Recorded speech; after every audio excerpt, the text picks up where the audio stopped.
Bonjour tout le monde, on est le 21 décembre 2022 et je dirais aujourd'hui joyeux printemps.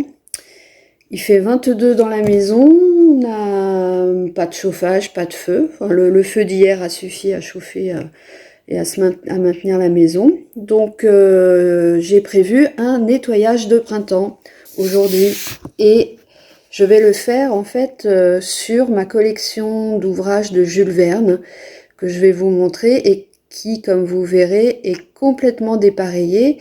Le fait est que je suis plus dans l'exhaustivité que dans la qualité, enfin, ou le côté fait collection. Voilà, donc je vais vous montrer un petit peu ce que j'ai sorti des étagères. Tout ça, en fait, pour que ces livres prennent place ailleurs, mieux exposés et surtout dépoussiérés. Donc, j'ai tout installé sur la table. Comme vous voyez là, en balayant très rapidement, il y a un petit peu de tout. Alors, juste pour commencer sur cette fameuse collection rouge que tout le monde connaît, de chez Hachette, je vous montre en fait les tout premiers Jules Verne, les deux premiers Jules Verne qui m'ont été offerts par mes parents. Donc je devais avoir à peu près 8 ans. Il s'agit donc de L'île mystérieuse et Le phare du bout du monde qui était couplé avec Le chancelor. Voilà, donc L'île mystérieuse évidemment reste mon ouvrage préféré de tous les temps. En rapport évidemment au fait que ce soit le premier certainement. Néanmoins, jusqu'à présent, bon voilà, c'est quand même celui, même je n'ai pas tout lu, hein, mais c'est celui qui me reste le plus en tête, aussi par toutes les adaptations qu'il y a eu, enfin bon. Et au gré de les brocantes et autres, j'ai réussi à pas l'intégralité, hein, mais comme j'ai dit, c'est pas très grave, à réunir 2, 4, 6, 8, 9 ouvrages de cette collection. Ça, c'est vraiment donc cette collection que je n'ai pas cherché à compléter spécialement, mais qui forcément, historiquement, est celle que je préfère. D'autant que, bon, pour ceux qui ceux qui connaissaient pas, voilà, on retrouvait donc les visuels de Georges Roux, qui était complètement repris, et puis une qualité de papier qui est solide. Ça a un petit peu jauni, mais c'est pas non plus catastrophique. Et comme vous voyez, la plupart se tiennent bien. Il y en a qu'un qui est très décoloré, Voyage et aventure du capitaine Hatteras, mais je pense que celui-là, justement, ne faisait pas partie de ma bibliothèque initiale, parce que la plupart de mes livres sont très peu décolorés. La seconde collection à laquelle je suis attachée, aussi parce que c'est pareil, en termes de format poche, c'est la première que j'ai acquise et elle, je l'ai aussi. En fait, c'est certainement celle-ci que j'aurais aimé compléter.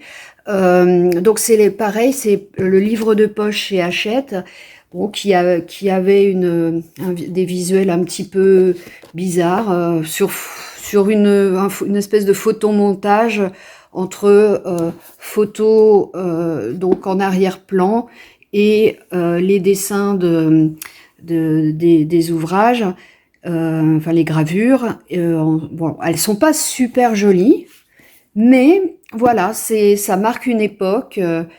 Ça marque une époque et voilà. Donc ça, j'en ai à peu près pas mal, mais voilà, il va falloir que je les nettoie parce qu'ils sont vraiment très très poussiéreux, c'est catastrophique. Sachant que justement ce que j'ai le plus lu, alors parce que voilà, Jules Verne en fait j'en ai beaucoup et je me rends compte que je lis toujours les mêmes. c'est terrible, hein. J'arriverai peut-être jamais à les lire tous du coup. Le château des Carpates, dont vous pourrez retrouver d'ailleurs une chronique sur le blog, chronique terrienne, je remettrai le lien. et le Tour du Monde. Alors le Tour du Monde, pourquoi? Parce que j'ai dû le lire pour l'école, enfin comme le Château des Carpates. J'ai vu pas mal d'adaptations, et puis j'ai eu l'occasion aussi de faire une exposition. Enfin, c'est pas moi qui l'ai faite, mais mon père avait créé une exposition de timbres. En se basant donc sur le voyage du Tour du Monde en 80 jours. Alors les trucs les plus anciens aussi que j'ai récupérés, c'est quelques ouvrages quelques éditions originales. Alors j'en ai très peu. Vous voyez là, j'ai même une dédicace. Alors je retire mes lunettes pour mieux la lire, ou pas. Non, il vaut mieux que je garde mes lunettes. Mathilde Lavin, peut-être, donnée par sa mère le 1er janvier 1877. Voilà, donc cet ouvrage, eh ben, il a parcouru le temps, hein, vous voyez, il a plus d'1 siècle. Tous les bibliophiles se réjouissent d'avoir ce genre d'ouvrage. J'ai certainement pas dû l'avoir très cher. Bon, c'est triste, mais c'est vrai que quelquefois dans les brocantes, les gens ne savent pas ce qu'ils ont. Quelquefois, on récupère comme ça des éditions originales qui ne valent certainement plus que le prix où je les ai achetées. C'était le Capitaine Hatteras. Oui, c'est celui que je dois avoir en... c'est même pas doublon, c'est triplon, je pense. Ensuite, La famille sans nom, que je n'ai pas lu, qui était paru en 2 tomes, donc première partie, ainsi que La maison à vapeur, également publié en 2 parties. Je les ai entièrement, comme vous voyez, hop, voilà, les deux. Pour les connaisseurs, vous reconnaîtrez peut-être ces couvertures toilées. C'était en fait des couvertures qui étaient... on retirait les vieilles couvertures et on cartonnait de façon pratiquement uniforme les ouvrages de bibliothèque. Ah oui, alors là, j'ai des petites collections... Bon, après on arrive dans les collections un peu dépareillées, hein, mais je suis bien contente. Donc il y a eu une époque, il y a eu... alors où est-ce que c'est? Je crois que c'est dans celui-là. Voilà, il y a eu un éditeur qui s'appelle Édition L'œil du Sphinx. Je ne sais pas si elle existe toujours, qui avait réédité quelques titres de Jules Verne. Donc là, comme vous voyez, c'est souple, hein. Ça reprenait le visuel de Hachette. Et ils ont publié des ouvrages finalement qui étaient très très peu connus. Moi je me suis régalée avec Clovis d'Ardentor, qui de mémoire se passe à Majorque.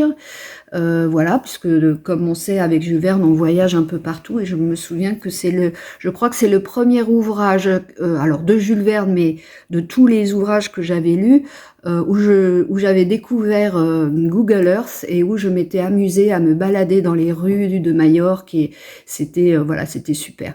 Il y a au Préau Clair une réédition de quelques nouvelles. Donc là, je peux vous citer Un drame au Mexique, qui était très sympa et que j'ai lui aussi chroniqué sur le blog. Mais mieux encore, vous pouvez le télécharger et je l'ai annoté. Donc voilà, vous pourrez, c'est une lecture annotée. Le Voyage à reculons, je crois pas l'avoir lu, mais alors celui-là, bon voilà, ça fait partie de ces ouvrages dont j'avais pas connaissance. Un des derniers découverts, Le Volcan d'or, donc lui, je ne l'ai jamais chroniqué, pourtant je devrais, parce que c'est un ouvrage qui traite de la ruée vers l'or, donc thème que j'aime beaucoup, la ruée vers l'or du Klondike. L'ouverture, elle n'est pas terrible, hein. Mais surtout, c'est un ouvrage où Jules Verne montre un petit peu son aversion de cette quête permanente de l'argent, voilà, il appuie vraiment sur les côtés terribles de cette fameuse ruée vers l'or, terrible par les destins humains. Tout ça pour quelques pépites. Voilà, c'est un roman à découvrir. Bon, j'espère que j'aurai l'occasion de le chroniquer. Sinon, qu'est-ce que j'ai là? Ah oui, alors ça, c'est des petites collections trouvées récemment en brocante. Donc là, c'est des titres qui me manquaient. Et puis, alors ça, c'est une collection magnifique. Hein. Malheureusement, je n'ai pas les moyens d'acquérir l'intégralité dans cette version. C'est la version Jean Bonneau. Donc c'est un éditeur qui édite ou réimprime des ouvrages donc avec un cartonné cuir. Hein. C'est du vrai cuir, un papier absolument somptueux. On y retrouve de toute façon les visuels. Attendez, hop, si j'en trouve un. Bon, les visuels d'origine. Je ne savais pas qu'il y avait eu Jules Verne dans cette collection, mais bon, voilà. Là, ce sont des beaux livres. Alors, vous voyez, Actes Sud Junior. C'est un très bel ouvrage. Avec des petites icônes dans les débuts de paragraphes, quelques dessins comme ça. Enfin, c'est une version illustrée donc par Miles Hyman. C'est celui qui a fait qui illustrait la fameuse collection Le Poulpe, qui était sortie, une collection de polars. Voilà, et donc Hyman, c'est vrai que j'aimais beaucoup les dessins qu'il faisait, et voilà, donc là je suis restée un peu en plan fixe, mais on peut voir encore un petit peu, enfin je vais pas, ça serait trop long de tous les passer, mais voilà, il a un crayonné en tout cas qui est très reconnaissable, et voilà. Alors ça, c'est vraiment, c'est une œuvre d'art, hein, bien sûr, illustrée par Didier Graffet. C'est le texte intégral, mais voilà. Alors là, c'est des illustrations. Je veux dire, chaque illustration est en soi une peinture. Graffet, on le présente pas. Hein, je veux dire, c'est quand même un de nos plus grands illustrateurs de l'imaginaire. Et là, voilà. Bon, alors évidemment, c'est un peu compliqué de le lire parce que l'ouvrage est lourd. Donc c'est pour ça que j'ai de toute façon 20 milieux sous les mers. Je l'ai gardé. Voilà, je crois qu'il est là en poche, ce qui est toujours plus appréciable. Alors le dictionnaire de François Angelier, qui est... Alors moi j'ai pas beaucoup d'ouvrages encyclopédiques sur Jules Verne. J'ai l'impression même que c'est le seul que j'aime. Évidemment, il en existe plein. Il m'est très utile. C'est vrai que je la note au gré de, vous voyez, il y a des petites croix quand j'ai lu. Bon, j'y ai trouvé quelques erreurs, évidemment, mais bon, bah voilà, hein, c'est compliqué de toute façon d'être 100% sans faute, quoi. Enfin, voilà. L'intention est là et c'est vrai que ça reste quand même un ouvrage bien sympathique pour compléter un petit peu ou retrouver des entrées par thème ou par personnage de l'œuvre de Jules Verne. Et puis j'avais acquis quelques revues. Alors c'est pareil, la revue Jules Verne, elle a fait long feu, hein. C'est quand même une belle entrée aussi dans certaines thématiques de Jules Verne. Et puis celui-là, eh ben, c'est très rigolo parce que vous voyez les tout petits, hein. Donc ça, c'est une collection que j'aime beaucoup, enfin que j'aimais et que j'aime toujours beaucoup, même si effectivement je suis un peu moins à leur sortie. La Clé d'argent. Et qui avait sorti ce petit fascicule dont, j'avoue, je ne me souvenais absolument pas et je ne suis même pas sûre de l'avoir lu. Et on nous dit humour, ironie et dérision dans l'œuvre de Jules Verne. Donc Drôle de Jules Verne par Lionel Dupuis. Voilà. Et puis, bah oui, je suis désolée pour les puristes. Il n'en est pas moins que, voilà, j'ai une liste que je pointe, voyez, stabilotée avec tous les ouvrages de Jules Verne, quoique il y en ait qui manquent et que moi-même j'ai rajouté, parce que il faut croire on en trouve toujours d'autres. Et ça, je pointe. Malheureusement, je n'ai plus trop l'occasion d'acheter des ouvrages Donc je suis passée à un mode lecture qui est le e-pub. Pour moi, c'est quand même assez simple, déjà parce que toute l'œuvre de Jules Verne est aujourd'hui donc dans le domaine public. Par conséquent, toutes les œuvres sont disponibles en numérique et gratuitement. Donc c'est quand même pas mal et ça m'a permis donc de compléter ma collection. Et en l'occurrence, là, je suis en train de lire et d'annoter César Cascabel, qui est avant le volcan d'or, en fait, lié à la ruée vers l'or, cette fois de Californie. Donc c'était un peu plus en amont. Et c'est l'histoire d'une famille de forains françaises qui a parcouru les États-Unis, qui veut rentrer chez elle et qui malheureusement se fait voler son petit butin pour prendre le bateau et qui décide de revenir jusqu'en France en sens inverse, c'est-à-dire par l'Alaska, la Russie, l'Asie, enfin et ainsi de suite. Voilà. Donc ça, c'est un ouvrage que j'annote depuis un petit moment. J'ai fait une petite pause, ça reviendra. Mais il est vraiment très très chouette. Maintenant, il me reste plus qu'à nettoyer tout ça. Un petit coup d'éponge humide, surtout pas mouillé, bien évidemment. Bien séché aussi. L'étoilé, en général, bon là, je pense que ça devrait aller, mais l'étoilé, en fait, je les sèche au sèche-cheveux, voilà. Bon, ça fait longtemps que j'ai pas eu à faire ça puisque j'ai plus ma librairie, mais voilà, c'était une vraie partie de plaisir que d'essayer de rajeunir un petit peu, de nettoyer tous ces vieux bouquins qui ont traîné, on sait pas trop où. Petite astuce aussi que je vous montre pour ceux qui auraient des bouquins chez eux qui ont partiellement jauni, parce que souvent l'intérieur est bon, ça reste bien blanc ou ça a pris un petit peu d'écru, mais globalement c'est quand même plutôt bon. Et c'est souvent donc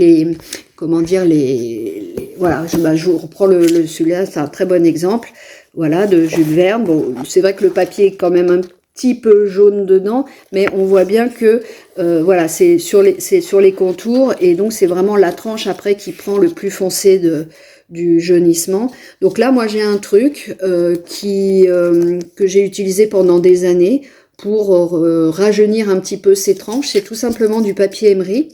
Alors évidemment, vous prenez pas un grain énorme, hein, parce que sinon, vous aurez plus de bouquin. Vous allez le limer jusqu'à l'os. Non, faut prendre un papier émeri bon là, je sais pas combien il est. Hein, je vous avoue que je sais pas, parce que c'est des petits morceaux. Et donc vous serrez très très fort Vous voyez, il faut vraiment qu'avec votre main vous fassiez un étau pour bien serrer la tranche de livre. Et ensuite, tout simplement, vous pensez comme ça, très rapidement, pour pas justement entamer et pas trop dur pour pas entamer la couverture. Ça va pas vous rendre le livre forcément, la tranche forcément blanche totalement, mais ça lui retire en tout cas un petit peu de grisâtre qui se mélange forcément un peu de voilà, et tout de suite ça redonne un petit peu un petit peu. Alors après, bon voilà, simplement ça fait beaucoup de poussière, donc là c'est pas gênant puisque mes bouquins sont encore très poussiéreux. Et voilà, je vous le remontre ici. Toujours pareil, bien serré pour ne pas prendre le risque par contre de déchirer une page. Et on va jusqu'au bout comme ça.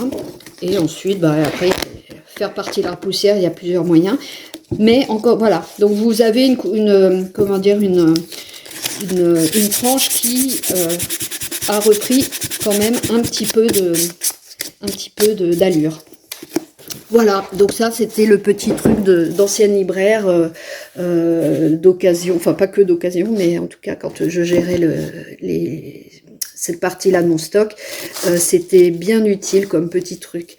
Voilà, écoutez, je sais pas, bon, il y a eu un petit couac, le téléphone m'a échappé des mains, c'est pas bien grave. Donc voilà, j'espère que ça vous aura plu. Bon, typiquement, c'est des vidéos qui servent à rien, hein. C'est que pour les gens qui ont rien à faire de leur temps pour m'écouter. Cela dit, je fais un petit coucou à mon amie Coyolite du site Le Galion des Étoiles, qui elle-même est une grande passionnée de Jules Verne, de ses récits de voyage et autres, et elle pour le coup a chroniqué cet auteur, donc n'hésitez pas aussi à aller sur son site, et je mettrai également l'adresse pour que vous puissiez vous y rendre le plus confortablement possible. Voilà, bah écoutez, merci, et puis peut-être une autre vidéo. C'était la première que je faisais comme ça. J'ai peur d'avoir mis mon doigt sur le micro de temps à autre, donc si ça se trouve, il y a peut-être une déperdition de son par moment. Tant pis, je suis désolée. Je ferai mieux la prochaine fois. Merci, à bientôt.